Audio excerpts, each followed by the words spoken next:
right, so I am here with author Yolanda King. She's the author of a wonderful series of children's books called Curlilocks. And so you're going to have the pleasure of being able to hear her narrate one of her books that she's chosen for the Celebrating Our Heritage series. So we want to welcome Yolanda and say thank you so much for being here. So I just wanted to ask you a few questions um, because I think it's really awesome that you're an author and that you chose to write about curly locks. So tell me, what was the motivation behind your book series? Oh, sure. And thank you for having me too. I'm very honored. So the motivation occurred when I had my daughter, and she was going to a Spanish immersion school. So let's say she was probably 3, and she was only going 2 days a week for like 4 hours a day. And I should back up. We had purposely kept our kids from Disney just because of representation. Mhm. Back in that was like 2012, 2013. So she hadn't they weren't doing Disney. But then one day she came home and told me she wished she had pink skin. And I was like, pink skin. And I was like, well, don't jump to conclusions. I was like, is that because it's your favorite color? And Yeah. she said, no, it's the color of my friend's skin. And so Mm. I that kind of took me aback because I thought, well, I'm in all these black moms groups. But we do live in Austin. And then I just thought, well, I'm keeping her away from certain images and but I'm not doing enough. And Mhm. so I started making up stories for them. Like sometimes we'd be waiting for my husband, and then I decided to purposely call attention to the color of someone's skin because I realized in my stories that I told them that I made up, I was just telling a story. I didn't really describe people. So I Mhm. started telling how beautiful and brown the girl's skin was, or black her skin was, or curly, coily her hair was. And so Mhm. it was my daughter was the reason that I started it. And then I decided to take up the Goldilocks book and I just changed it one day and I was like, we're Mhm. gonna call her Curly Locks. and Yeah. and then we went from there and I was describing the character to her and she was loving it. And then a friend said, oh, you should, maybe you should write this down and publish it. And I thought, oh, sure, I'll do that. I'll give that a try. And I was like, I remember thinking, I wanted more books for her to choose from, especially in Mhm. back in 2013. Things are a lot different now. They're still Right. not where we would love them to be, but Mhm. back then it was challenging to find books for Black girls with Mhm. beautiful hair. And I know we had like I'm going to call them our struggle books, where it Mhm. talked about Right. our history, but I also wanted more books of just like every day, like, yeah, we can have fun too. So Yeah. that is how the book started.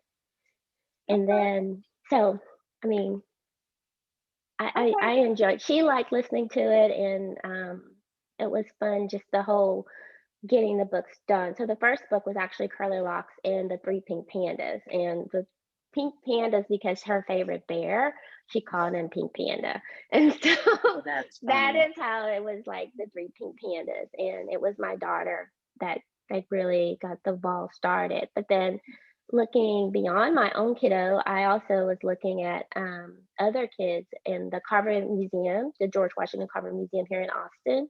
Right. They knew that I had published this book, and so they'd done like an event for me, and it was Wow. wonderful.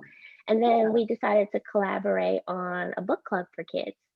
So it was multi-generational. So it was mommy, daddy, and me book Mhm. club.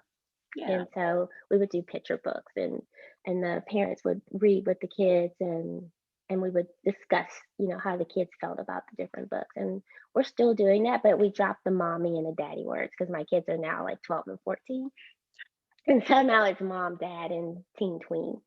Gotcha, gotcha. Okay. So I love the idea that when you didn't see something, you decided that you weren't going to complain about it or wait around for it. You decided to create something and to birth something in the world that your children could see in terms of representation.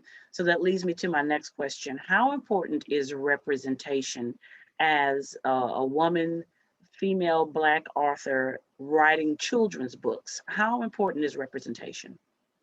Well, it's extremely important for our children to see themselves in everyday occurrences, to see their history.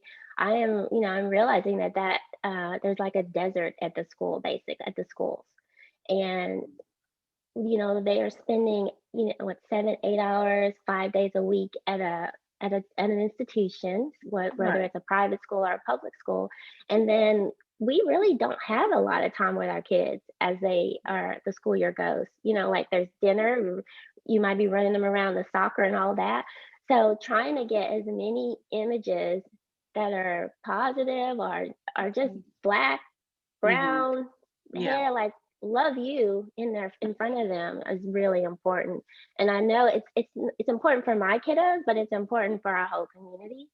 Yeah. And I also I've found with the representation, it's easiest sometimes as they're getting older Uh-huh. to have that representation when they're in a group setting. Okay. Sometimes the kids Mm-hmm. are like, Mom, like, okay, yeah, we know we're black and we're proud Mm-hmm. enough. But I'm like, Yeah. no, there's more. But it's with a bigger group, a broader group, sometimes Okay. it's more empowering. Okay. Okay. Awesome. So, how difficult is it to navigate racial tropes? Because I know one thing as a Black artist and a Black creator, sometimes you walk a fine line between being offensive to people within your group and being able to tell a story that empowers us, but it goes beyond some of the things that may make us uncomfortable. Like for instance, like her hair kept getting bigger and bigger. What would you say to parents that to have an issue with that or take issue with that? Because I mean, I have a thought about that, but what would you say about her, the association between her telling a little lie and her hair getting bigger, as if to say that big hair is bad? What would you say about that? So this particular story with the big bad hairbrush is based basically off of Pinocchio. So his nose Okay. got bigger and bigger as he told his little white, or I don't even want to use those words. He told his tales. Right. No, not associating a color with them. And so for me, her hair got bigger and bigger or whatever. My daughter likes to wear giant afro puffs, and she would wear an afro every day. Except I tell her, "Mommy is not going to be detangling your hair every day, so we need to Right. do something different." But it's really more. It's a fine line, and it's kind of it's not frustrating. But what I would love readers to understand is and this being the second book, I put a lot of thought into it because, and originally I was thinking when she tells her fibs that her hair Mm-hmm. would get longer. But I was like, oh, there's so many issues for us around long hair. And then, it was a struggle, but then I was like, big hair, I live in Texas. Everything's bigger in Texas. So, Right. when your hair gets wet, it poofs out or it shrinks or whatever.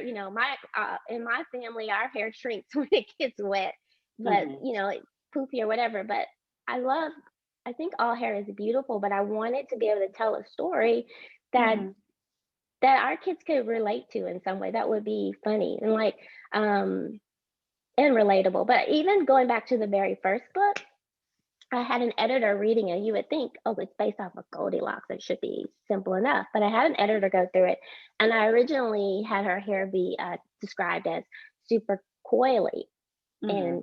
and curly. And the editor was a white editor, and she said, "Nobody's going to know what you're saying when you say coily." Mm. Again, this is in 2013, and Right. I still in some ways kick myself because I folded and I was like, "Oh, she's an editor. She knows more. I'm going to just describe it as curly because it's got Yeah. curls. Coils and curls are the same thing." Right. Yeah. But what I realized later on was, but she was not really a part of my community. People understand the word coily. And so Right. as the time has gone, I'm able to stand more comfortably in, you know, describing my experiences, my kids' experiences, and being able to tell a story that's enjoyable. Yeah. Yeah. And I think that's really important as an author and as an artist to be able to not have to compromise about telling a story, because for people that are not in our community, they don't understand that there are certain, racial stereotypes or tropes that are ascribed to our physical features, such as you've got big hair, and that's supposed to be a big thing. If you would have made the nose big, then it's like, okay, oh, now she's got a big nose. If you would have Yes. made, or making the hair long, it's like now she wants long hair. It's like, okay, enough already. We Yes. have to be able to tell a story. And as parents, for me, if I had a child, because my babies were too big by the time you wrote your stories, but one day maybe I'll have grandkids or read it, to other kids that are in my life. But I think it's important that when you have a loving environment, and all things being equal, you're able to mitigate some of that stuff that comes from the outside, so that when you come to a child with a children's book and the Mhm. character looks like her and she has hair like her, she's not going to be thinking about all of Yeah. those things that we already have been burdened down in the world with. We have to navigate through that. So, what our job as parents and as adults to do is to untangle that for them. Yes. You know what I'm saying? And Yes. to give them a fair chance to grow up. And like you said, just read a book and have fun, to see yourself in it, to enjoy it, to immerse yourself in the experience without the weight of the stereotypes that comes along with growing up and having to be Black in the world. So thank you so much for standing your ground.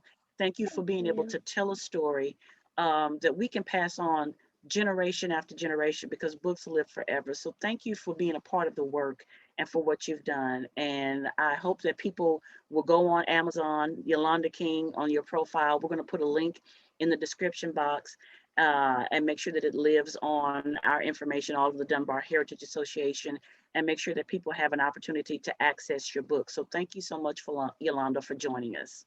Thank you. I so appreciate the opportunity and to be able to share the book. And I have enjoyed writing it and sharing with people. And one of my greatest joys is when little girls come up to me and say, "Oh, she looks just like me." Like, Mhm.